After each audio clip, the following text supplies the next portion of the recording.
तो मेरे प्यारे बच्चों, पार्ट 1 में हम लोगों ने यहाँ तक पढ़ा था, हम लोगों ने यहाँ तक ख़त्म किया था ना। हम लोग ये देखने वाले थे कि do we see similar structures और डिफरेंट स्ट्रक्चर्स, मतलब हम लोगों को देखना था कि क्या सिमिलर स्ट्रक्चर्स होते हैं या फिर डिफरेंट स्ट्रक्चर्स होते हैं। ठीक है, तो हम लोगों को हम इस वाले वीडियो में यहाँ से हम लोग करेंगे कि व्हाट आर दीज स्ट्रक्चर्स। तो हम पिछले वाले में हम एक बार रिकॉल करते हैं कि रॉबर्ट हुक ने सेल को डिस्कवर किया था 1665 में, और उसके बाद फिर 1665 में सेल को डिस्कवर किया था रॉबर्ट हुक ने, और उन्होंने हनी कॉम्ब की तरह देखा हुआ था। एक कॉर्क था जिसमें छोटे छोटे कंपार्टमेंट यूनिट्स थे। ठीक है, और हमने यहाँ पे क्वेश्चन भी यहाँ पे किया हुआ था कि who discover cell and how, मतलब कि रॉबर्ट हुक डिस्कवर सेल और कैसे। तो उन्होंने खुद का एक माइक्रोस्कोप बनाया था पहले, उसमें जाके सेल को डिस्कवर किया था। ठीक है, अब इस वाले में और एक्टिविटी में हम लोगों ने देखिए, यहाँ पे एक्टिविटी में हम लोगों ने क्या किया था कि एक प्याज लिया था, प्याज का छिलका लिया था, और छिलके में से उसके मतलब एक वाइट कलर की लेयर निकाली थी हम लोगों ने, और उस लेयर को फिर क्या किया था कि जाके फिर माइक्रोस्कोप के अंदर रखा था हम लोगों ने। ठीक है, तो अब हम लोग यहाँ पे ये पढ़ेंगे कि व्हाट आर दीज स्ट्रक्चर्स। तो these structures look similar to each other. आइए तो हम लोग पढ़ते हैं यहाँ पे। ठीक है, लेट्स कंटिन्यू, बातें ज़्यादा देर तक structures look similar to each other. अब जो हम लोगों ने देखिए, पहले हम लोगों ने क्या किया हुआ था, मैं आप लोगों को समझाती हूँ कि पहले हम लोगों ने लिया था एक ठो स्लाइस, ये स्लाइस लेके रखा है हम लोगों ने, इस पे डाला हुआ है पानी, पानी के ऊपर ओनियन पील्स को निकाल के छिलके को एकदम फ्लैट तरीके से करके रखा हुआ है। ठीक है, वॉच ग्लास में पहले हम लोगों ने पील्स को, प्याज के छिलके को निकाल के हम लोगों ने कॉन्वेक्स जो भी साइड लिखा हुआ था वहां से निकाल के वॉच ग्लास में डालते हैं ताकि ये सिकुड़े नहीं। जब ये इस तरीके से हो जाता है फिर हम लोग इसको निकाल के यहाँ पे रखते हैं। ठीक है, और एयर बबल ना बने इसलिए दूसरे स्लाइड से ढकते हैं। अब इसको हम लोग माइक्रोस्कोप के अंदर, रॉबर्ट हुक ने जो अपनी माइक्रोस्कोप के अंदर डाल के देखा था वही चीज हम लोग भी देख रहे हैं। तो माइक्रोस्कोप के अंदर जब हम लोग डालते हैं तो हमको पता चलता है। अब पूछ रहा है कि व्हाट आर दिस स्ट्रक्चर। तो अब ये स्ट्रक्चर कैसे हैं, हमने प्याज के छिलका लिया, बनाया, अब पूछ रहा है कि ये स्ट्रक्चर्स कैसे हैं। तो देखिए, this structures look similar to each other. अब ये स्ट्रक्चर्स एक दूसरे की तरह एकदम सिमिलर दिखते थे। Together they form a big structure like an onion bulb. ठीक है, एक साथ मिलके ये बहुत बड़ा सा स्ट्रक्चर फॉर्म कर रहे थे। ठीक है, एकदम बिल्कुल प्याज की तरह। We find from this activity, ठीक है, लाइन बाय लाइन पढ़िए, हाथ रख के पढ़ते जाइए। ठीक है, we find from this activity, find मतलब खोजना। ठीक है, हम लोगों को ये मिला, ये प्राप्त हुआ, हम लोग ये खोजे इस एक्टिविटी से, that onion bulb of different size have a similar structure visible under a microscope. Means कि जो प्याज है, ठीक है, चाहे इतना बड़ा लो, चाहे इतना बड़ा लो, चाहे इतना बड़ा लो, चाहे इतू सा लो, ठीक है, चाहे डिफरेंट साइज का लो, कितना बड़ा भी लो छोटा भी लो, सबका अगर हम लोग माइक्रोस्कोप के अंदर देखेंगे तो स्ट्रक्चर सेम ही होगा। जैसे आइए दिखाते हैं, हम लोग जब स्वेटर मम्मी लोग बुनती हैं, ठीक है, यहाँ पे जब स्वेटर बुन रही हैं तो हमेशा ऐसे ऐसे क्रॉस क्रॉस क्रॉस क्रॉस पाओगे आप। ठीक है, क्रॉस क्रॉस ये सब स्वेटर में पाओगे। तो चाहे स्वेटर इतना बड़ा हो जाए तब भी यही ड्राइंग जाएगी, चाहे ये इतना छोटा सा लेंगे तब भी वही बात होगी। इसी तरह प्याज का छिलका चाहे आप बड़ा लेते हैं चाहे छोटा लेते हैं, बात वही होगी। Okay, did you understand.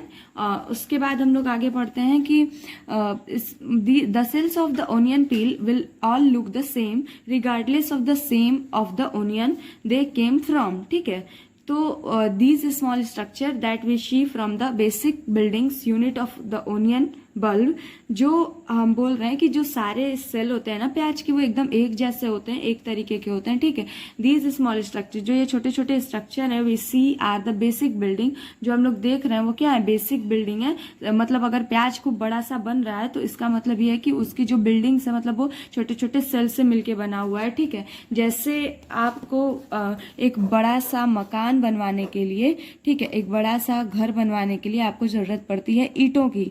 ठीक है, तो बिल्डिंग्स की यूनिट क्या होती है, बिल्डिंग्स की इकाई क्या होती है, ईंट होती है। छोटे छोटे ईंट से मिलके इतना बड़ा घर बनता है। उसी तरह हमारी बॉडी जब बनती है तो छोटे छोटे सेल से मिलके इतनी बड़ी बॉडी बनती है। ओके, तो these structures are called cells. इन जो भी स्ट्रक्चर हमको मिला हुआ था ओनियन बल्ब का, जो हम माइक्रोस्कोप के अंदर देख रहे थे, उनको हम लोग बोलते हैं सेल।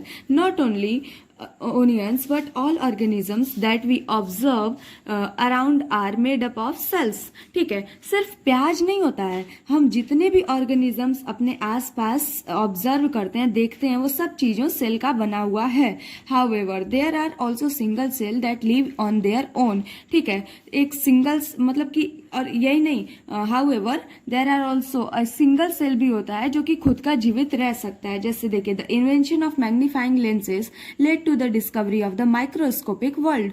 जो इन्वेंशन हुआ, जो मैग्नीफाइंग लेंसेज का जो इन्वेंशन हुआ था, खोज हुआ था, ठीक, आविष्कार हुआ था, ठीक है, मैग्नीफाइंग लेंसेज का, वो क्या हुआ था, डिस्कवरी किया था. इन्वेंशन मतलब होता है आविष्कार और डिस्कवरी मतलब होता है कि खोज. ठीक है, तो जो इन्वेंशन हुआ था, आविष्कार हुआ था इस मैग्नीफाइंग लेंसेज का, वो डिस्कवरी किया था माइक्रोस्कोपिक वर्ल्ड का. ठीक है, it is now known that a single cell में constitute a whole organism as an amoeba. अब ये हमको बताता है कि सिंगल सेल में भी बहुत सारी लाइफ बनी होती है. ठीक है, सिंगल सेल से कंस्टिट्यूट होता है पूरा ऑर्गेनिज्म जो होता है वो सिंगल सेल का बना होता है. सिर्फ एक सेल होता है उसके अंदर. एग्जाम्पल में जैसे देख लीजिए, अमीबा हुआ, क्लेमाइडोमोनास बैक्टीरिया हुई, पैरामीशियम हुआ, और बैक्टीरिया और भी सारी बैक्टीरिया हुई. ठीक है, these organisms are called unicellular. इन सारे ऑर्गेनिजम्स को हम लोग यूनिसेलुलर कहते हैं. यूनि मतलब होता है एक, यूनि मतलब single.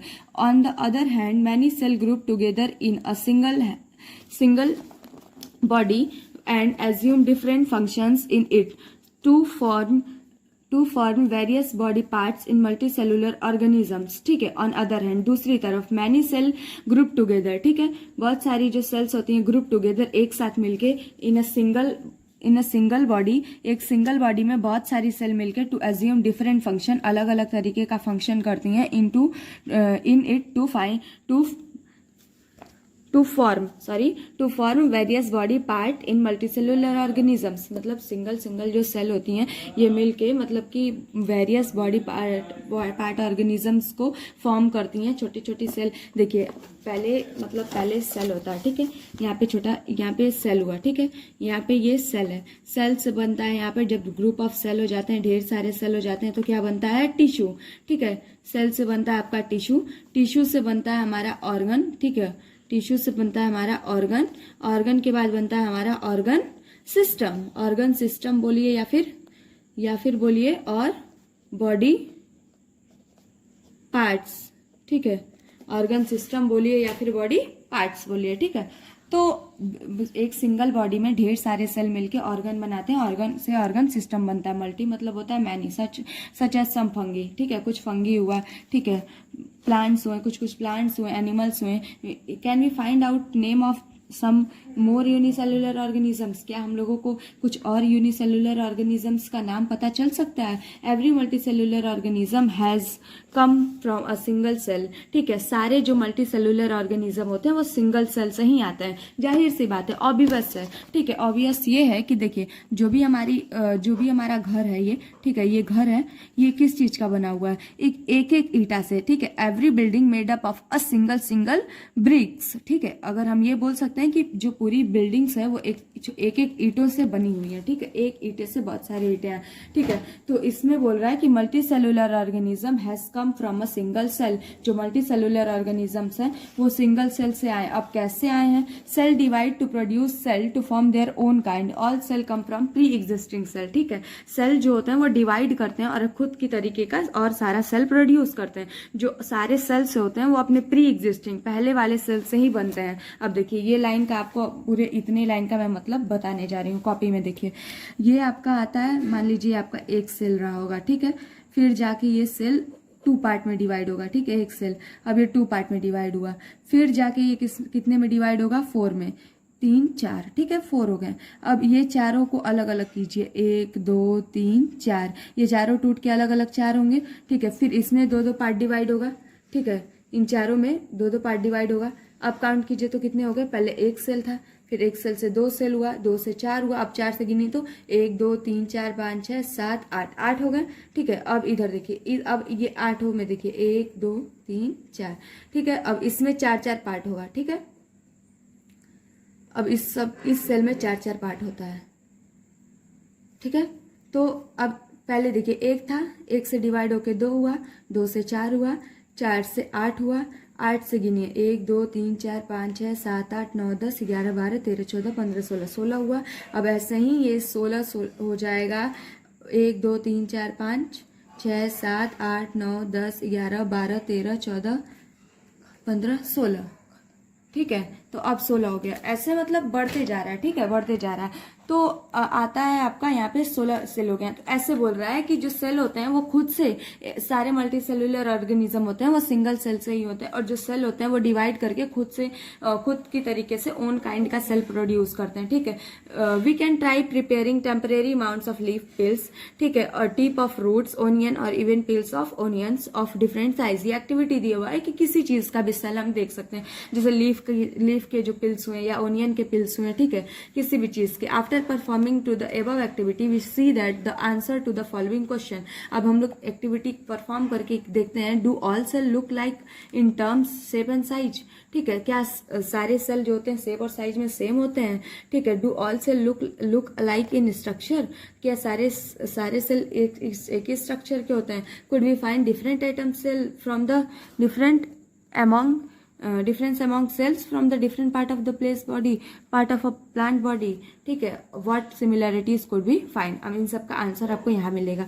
some organism can also have cell different kinds, look at the following pictures, it depicts some cells from the human body। अब यहाँ पे देखिए ये जो सेल है, ठीक है, सेल एक तरीके का होता है, जो ये जो सेल है यहाँ पे स्मूथ मसल्स हुए, इस मसल के सेल ऐसे होते हैं, ब्लड के सेल ऐसे होते हैं, नर्व सेल के सेल ऐसे होते हैं, ठीक है, ओवम के ऐसे होते हैं, हड्डियों के सेल ऐसे होते हैं, स्पर्म के ऐसे होते हैं, ठीक है, फिर ये फैट सेल ऐसे होते हैं। तो सेल की जो स्ट्रक्चर्स होते हैं वो अलग अलग होते हैं, ठीक है। The shape and size of cells are related to the specific function they perform. जो शेप है और साइज है सेल्स का वो स्पेसिफिक फंक्शन परफॉर्म कर रहा है, ठीक है, मतलब उनका जो अलग अलग शेप है या अलग अलग साइज है वो स्पेसिफिक फंक्शन परफॉर्म करता है, ठीक है। तो हम लोग इसके बारे में पढ़ रहे हैं, ठीक है। Some cells like amoeba have changing shapes, कुछ सेल होते हैं अमीबा। अब अमीबा का कोई शेप नहीं होता है, ठीक है, अमीबा ऐसे हो सकता है, ऐसे भी हो सकता है, ठीक है, ऐसे हो सकता है, ऐसे हो सकता है, किसी भी शेप का अमीबा आपको मिल सकता है, ओके। तो मतलब कि सिंगल सेल में जो अमीबा आता है वो अपने शेप्स को चेंज कर रहा होता है। In some cases the cell shape could be more और less fixed and peculiar for a particular type of cell, ठीक है। कुछ केस में जो सेल शेप्स होते हैं वो या तो ज्यादा या कम फिक्स होते हैं, ठीक है, और पिक्यूलियर होते हैं। क्यों? पार्टिकुलर टाइप सेल के लिए वो पिक्यूलियर होते हैं। जैसे एग्जांपल में देखो, nerve cell have a typical shape, ठीक है, ये आपका आता है नर्व सेल। ये कौन सा सेल है? नर्व सेल है। तो इनके जो शेप होते हैं टिपिकल होते हैं। जैसे ये देखिए आपका ये होता है डेंड्राइट्स, ये न्यूक्लियस, ये एक्सॉन, ठीक है, एक्सॉन, ठीक है, और बॉडी होती है। इनका काम क्या होता है? मैसेज पहुंचाना। अगर आप हमको यहाँ चीटी काट रहे हैं ना तो हमारे बॉडी पे मैसेज जाता है। कैसे जा रहा है? चीटी तो हम यहाँ काट रहे हैं, दिमाग को कैसे जा रहा है? तो यहाँ से सब ये नर्व सेल लगी हुई है, ठीक है, तो ये मैसेज पहुंचाती हैं। समझ में आ रहा है आप लोगों को? आगे पढ़ते हैं हम लोग। Each living cell has the capacity to perform certain basic functions that are characteristic of all living funks. How does a living cell perform these basic functions? We know that there is a division of labour. देखिए अब पूछ रहे हैं ना कि सारे cell के पास capacity होती है फंक्शंस परफॉर्म करने के लिए, लेकिन कैसे परफॉर्म करती हैं? तो यहाँ पे बताया हुआ है कि हम जानते हैं कि डिवीजन ऑफ लेबर, यहाँ पे लेबर का मतलब होता है कि मजदूर नहीं, काम करने वाला। तो डिवीजन करते हैं, यहाँ पे बंटवारा होता है लेबर का, काम करने वालों का बंटवारा होता है मल्टी सेलुलर ऑर्गेनिज्म में, ज्यादातर जैसे कि ह्यूमन हुआ, ठीक है। This means that different part of the human body perform different function. इसका मतलब ये हुआ कि जो अलग अलग पार्ट है ह्यूमन बॉडी का वो अलग अलग फंक्शंस परफॉर्म करता है, ठीक है। जैसे देखिए बॉडी का जो अलग अलग पार्ट है, अब देखिए अब ये मेरा हाथी है तो इसका क्या काम है? इसका काम है यहाँ रीडिंग करना, राइटिंग करना, तो अलग अलग फंक्शंस परफॉर्म कर रहा है ना। पैर का काम होता है चलना, आंख का काम होता है देखना, ठीक है। जैसे यहाँ पे देखिए दिया हुआ है कि the human body has a heart to blood pump blood. जो ह्यूमन बॉडी होती है उनके पास हार्ट होती है, ठीक है, पंप करने, मतलब कि जो ब्लड है उसको पंप करने के लिए। स्टमक होता है डाइजेस्ट करने के लिए, भोजन को पचाने के लिए, ठीक है। और इसी तरह बहुत सारी चीजें होती हैं। सिमिलरली ऐसे ही division of labour is also seen within a single cell. सिर्फ मल्टी सेलुलर में डिवीजन नहीं होता है लेबर का, सिंगल सेल में भी होता है। In fact each such cell has got certain specific components within a within it known as cell, ठीक है। इनफैक्ट मतलब कि जबकि in such each such cell has got certain specific components, मतलब सारे उस तरीके के सेल्स में स्पेसिफिक कंपोनेंट होता है within it's known as cell organelle, जिसको बोलते हैं cell organelle. Each kind of cell organelle perform a special function such as making new material in the cell, clearing of the waste material from the cell and so on, ठीक है। सबके अंदर होता है कि नए नए मटेरियल को बनाना, पुराने मटेरियल को साफ करना, इन सब सेल के अंदर होता है। A cell is able to live and perform all its function because of this organelle, ठीक है। अब सेल एबल होता है कि A cell is able to live and perform, cell जो होता है एबल होता है जिंदा रहने के लिए और परफॉर्म करने के लिए क्या, इट्स फंक्शन, अपने फंक्शंस को, क्योंकि बिकॉज दिस ऑर्गेनेलीज, इन्हीं ऑर्गेनेलीज की वजह से सेल जिंदा भी रहता है। सेल बाहर से सेल दिख रहा है ना आप लोगों को, लेकिन सेल के अंदर बहुत सारे ऑर्गेनेलीज होते हैं। ये ऑर्गेनेलीज होते क्या है मैं आपको बताऊंगी। इन सेल के अंदर बहुत सारे ऑर्गेनेलीज होते हैं, ठीक है, और इन ऑर्गेनेलीज की वजह से ही ये सेल जिंदा रहता है और अपने फंक्शंस को परफॉर्म करता है, ओके।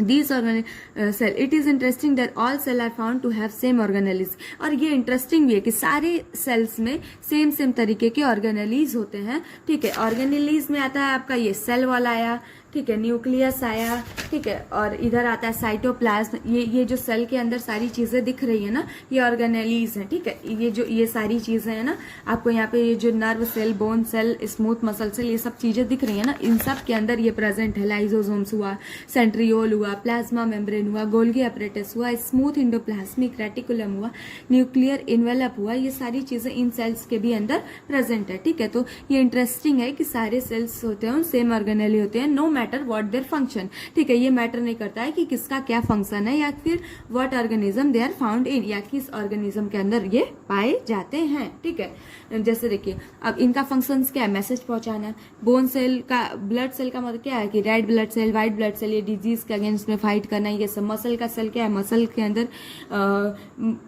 सिकुड़न को या फिर किसी भी चीज को, मेटाबॉलिक एक्टिविटी को परफॉर्म करना। ओवम का दूसरा काम है, बोन सेल का दूसरा, स्पर्म का दूसरा, फैट सेल का दूसरा, ठीक है। अब आते हैं हम लोग topic what is cell made up of, ठीक है। सेल किस किस चीज का बना होता है, ठीक है। अभी तक हम उन लोगों ने पढ़ा कि व्हाट आर द स्ट्रक्चर्स, अब पढ़ेंगे what is cell made up of. Structural organization of a cell, cell का जो क्या स्ट्रक्चरल ऑर्गेनाइजेशन क्या होता है, ठीक है। We saw above that cell has a special component called organelle. हम उन लोगों ने ऊपर देखा था कि सेल का एक स्पेशल कंपोनेंट होता है जिसको हम लोग बोलते हैं organelle. How is a cell organized, कैसे सेल ऑर्गेनाइज होते हैं, कैसे सेल अच्छे से एक जगह में सेट होते हैं। If we study a cell under a microscope, अगर हम लोग सेल को माइक्रोस्कोप के अंदर पढ़ते हैं, we would come across 3 features in almost every cell. हम लोग को 3 फीचर्स के आएंगे, सारे एवरी सेल के अंदर 3 फीचर्स के अंदर आएंगे। जैसे प्लाज्मा मेम्ब्रेन, 3 फीचर्स तो पक्का पाए जाते हैं, जैसे प्लाज्मा मेम्ब्रेन हुआ, न्यूक्लियस हुआ, साइटोप्लाज्म हुआ। All activities inside the cell and interactions of the cell with its environment are possible due to this features. जो भी सेल के अंदर एक्टिविटीज परफॉर्म हो रही हैं सिर्फ इन 3 फीचर्स की वजह से हो रही हैं। जैसे प्लाज्मा मेम्ब्रेन हुआ, न्यूक्लियस हुआ और साइटोप्लाज्म हुआ, इन की वजह से परफॉर्म हो रही हैं। प्लाज्मा मेम्ब्रेन और सेल मेम्ब्रेन, अब हम लोग पढ़ते हैं इन 3 फीचर्स में से तीनों को लाइन बाय लाइन पढ़ेंगे, ठीक है। पहले हम लोग पढ़ते हैं प्लाज्मा मेम्ब्रेन, ठीक है, इनको हम लोग बोल सकते हैं cell membrane. This is the outermost covering of the cell that separate the content of the cell from its external environment, ठीक है। This is the outermost covering of the cell that separate the content of the cell from its external environment. The plasma membrane allow or permit the entry and exist of some material in and out of the cell. It also prevent movement of some other material, ठीक है।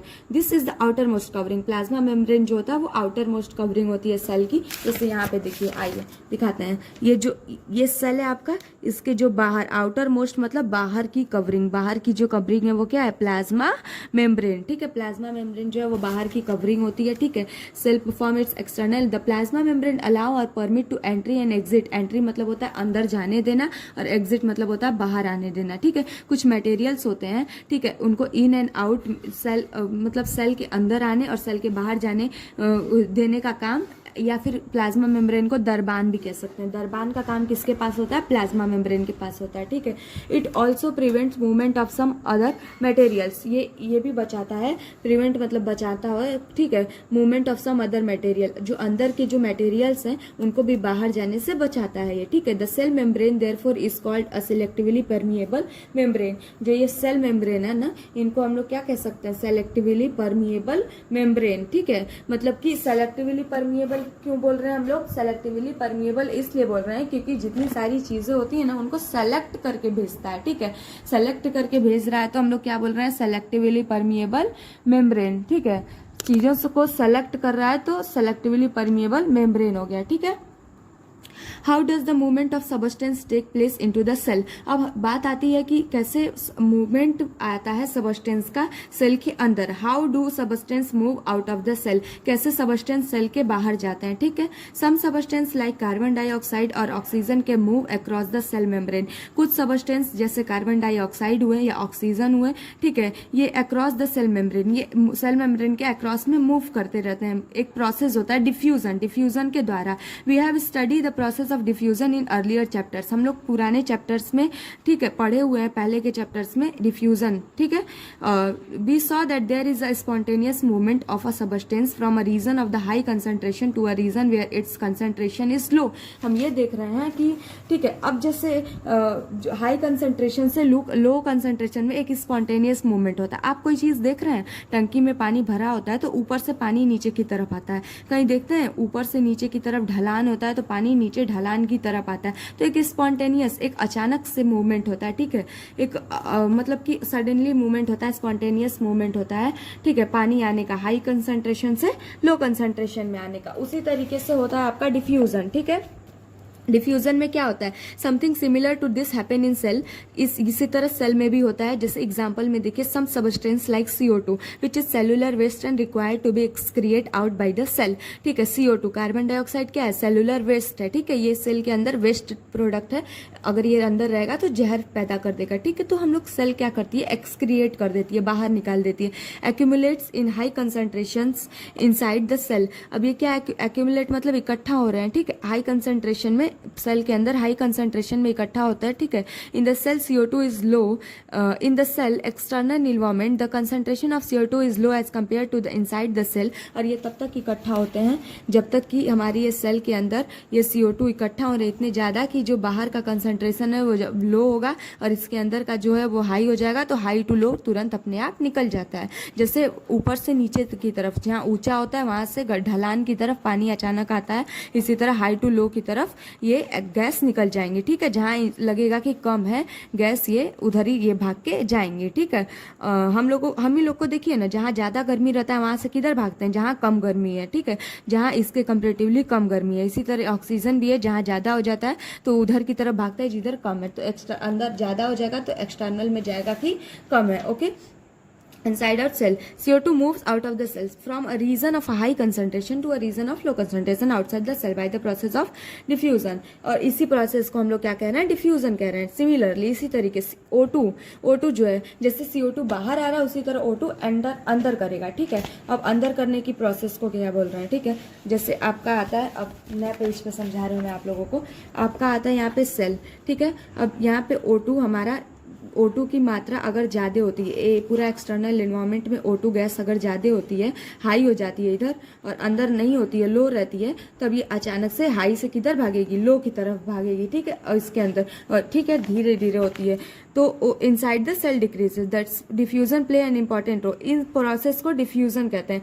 CO2 का अंदर से, CO2 का अंदर से बाहर आना, हाई टू लो जाना, ठीक है, हाई टू लो जाना, और O2 का बाहर से अंदर जाना, लो टू हाई टू लो जाना। फिर बाहर, O2 के केस में बाहर हाई हो जाता है, अंदर लो हो जाता है, तो अंदर जाता है, इसके केस में बाहर जाता है। ये जहरीली होती है, हमारा सेल ये रखना पसंद नहीं करता है, okay. Thus diffusion play an important role in gaseous exchange between cell and as well as the cell and its external environment। जो gaseous exchange में diffusion जो होता है बहुत important role play करता है। Water also obey the law of diffusion। जो पानी है वो भी obey कर रहा है law of diffusion। The movement of water molecules through such a selectively permeable membrane is is called osmosis, ठीक है। अब देखिए गैस के साथ जो हो रहा है उसको डिफ्यूजन बोलते हैं, और पानी के साथ जो होता है उसको ऑस्मोसिस बोलते हैं, ठीक है। ये भी सेम प्रोसेस होता है, high concentration to low concentration जाता है, लेकिन अगर लिक्विड के साथ हो रहा है तो उसको ऑस्मोसिस बोल रहे हैं। बाकी ये जो चैप्टर्स हैं आपके, ये हम बाद में समझाते हैं, ठीक है। पार्ट 3 में समझाएंगे, तब तक के लिए मेरे साथ बने रहिए। ये चैप्टर पढ़िए अच्छे से, नोट्स मैं आपको लास्ट में करवाऊंगी। क्वेश्चन सॉल्व कीजिए, जितना मेरे टॉपिक समझ में आया हो उससे क्वेश्चन सॉल्व कीजिए। ये सारी चीज़ें आपको यहाँ तक आगे सेल वॉल, न्यूक्लियस और एक्टिविटीज़ वगैरह मैं सारी एक्टिविटीज़ पढ़ाऊंगी, ठीक है। अब ये पूछ रहा है, अब जैसे अब मैंने आपको इधर पढ़ाया, ठीक है। इधर पढ़ाने के बाद यहाँ सवाल पूछता है कि how do substance like CO2 and water move in out of the cell, discuss. कैसे जो सबस्टेंस हुआ CO2, ठीक है, और वाटर पानी कैसे मूव कर रहा है आउट, सेल से बाहर कैसे आ रहा है, ठीक है, डिस्कस करना है हम लोगों को। तो यही वो हम लोग पीछे पढ़े थे ना, तो आइए मैं समझा भी दूंगी, पहले यहाँ पे बता देती हूँ। ये CO2 वाला कि CO2 कैसे कब अंदर बाहर आएगा, जबकि अंदर जब ये तब तक एक्यूमुलेट होगा, CO2 एक्यूमुलेट होता है high concentration inside the cell. जब कंसंट्रेशन हाई हो जाता है तो एक्सटर्नल एनवायरनमेंट के कंपेरिजन अंदर हाई हो जाता है, तो क्या होता है, कंसंट्रेशन CO2 लो होता है compare to that inside of the cell, और ये तुरंत फिर क्या होता है, बाहर आता है। तो यही जब NCERT देखिए, अगर आप NCERT लाइन बाय लाइन पढ़ते हैं तो आपको ये क्वेश्चंस या कहीं भी क्वेश्चंस या बोर्ड में भी अगर कल को पूछता है तो टफ नहीं लगेंगे। अब पूछ रहा है कि सबस्टेंस CO2 कैसे बाहर आता है, तो इनको मैं लिखना सिखाऊंगी आपके लैंग्वेज में। बस इतना समझ जाओ कि ये सेल है, सेल के अंदर जब CO2 इतना एक्यूमुलेट हो जाता है कि हाई हो जाता है, तो ये बाहर की तरफ आ जाता है, लो की तरफ, हाई टू लो की तरफ भागता है, ठीक है। तो बाहर की तरफ आ जाता है। और पानी के और किस प्रोसेस से आता है, तो प्रोसेस इसका होता है डिफ्यूजन। क्या प्रोसेस होता है, ठीक है। और अब और जो ये पानी की बात कर रहा है, तो पानी भी high concentration to low concentration आता है सेल में से, और लेकिन इसका प्रोसेस होता है ऑस्मोसिस। आगे पढ़ेंगे तो किसमिस वाला आपको एक्टिविटी करके दिखाएगा। किसमिस में क्या होता है कि जब हम पानी को डाल देते हैं तो पानी उसके अंदर जब चला जाता है तो वो पूरा फूल जाता है, बाहर आता है तो सिकुड़ जाता है। तो जब जब लो कंसंट्रेशन रहता है तो पानी बाहर टू अंदर जाता है, और जब अंदर ज़्यादा हो जाता है तो सुखाते हैं तो अंदर से बाहर आता है, ठीक है। तो ये आगे पढ़ाएंगे। और दूसरा क्वेश्चन है, why is plasma membrane called a selectively permeable membrane. ये भी मैंने आपको बताया है यहाँ पे बाबू, कि the outermost covering of the cell separate the content cell from in and out, entry और एग्जिट सेलेक्ट करके भेजता है, एंट्री भी करवाता है, वो सेलेक्ट करके करवाता है, सोचता है जिसको करवाने लायक है उसी को करवाता है, एग्जिट भी रहता है तो सेलेक्ट करके बाहर करता है। जो चीज़ें ज़रूरत नहीं होती उन चीज़ों को रोक लेता है अंदर, मतलब जो हमारे काम की होती हैं सेल के अंदर जो काम की होती हैं, इन चीज़ों को अंदर ही रोक लेता है, बाहर जाने से बचा लेता है, ठीक है। और बाहर से कुछ खराब चीज़ों को अंदर नहीं आता है, इसको सेलेक्ट करके भेजता है। इसीलिए इसको क्या बोलते हैं बच्चा, हम लोग बोलते हैं सेलेक्टिवली परमिएबल मेम्ब्रेन। एंट्री और एग्जिट करवाता है, मटेरियल इन और आउट करवाता है, वो प्रिवेंट करता है, बचाता है कुछ मूवमेंट से, ठीक है। इसीलिए हम लोग इसको बोल रहे हैं सेलेक्टिवली परमिएबल मेम्ब्रेन। बाकी इसको अपने लैंग्वेज में आप कमेंट में बताना। एक तो आप खुद बना के लिख सकते हो, अगर आपको नहीं आता है तो आप कमेंट में बताना, मैं आपको बना के लिखना भी सिखाऊंगी। आपके ये क्वेश्चन सॉल्व हो गए तो मेरे टॉपिक्स पढ़ने से आपके क्वेश्चन सॉल्व होंगे। अब बस बने रहिए वीडियो में मेरे साथ, हमेशा पढ़ते रहिए, मन से पढ़ते रहिए। रेगुलर मेरी एक क्लास लीजिए, आपको मैं नहीं बोलती हूँ कि बहुत ज़्यादा क्लास लीजिए, मेरी आधे घंटे की क्लास को लीजिए, आप डेफिनेटली सब समझोगे। और रेगुलर ले लो, बायो में 4-5 चैप्टर से ज़्यादा कुछ नहीं है आपके अंदर, ज़्यादा से ज़्यादा 3-4 चैप्टर होगा बस, ठीक है। और उसको इतने अच्छे से पढ़ जाओ कि आप आंसर बनाने में आपको कोई प्रॉब्लम नहीं हो, कोई भी प्रॉब्लम नहीं हो। बाकी जितनी भी आपको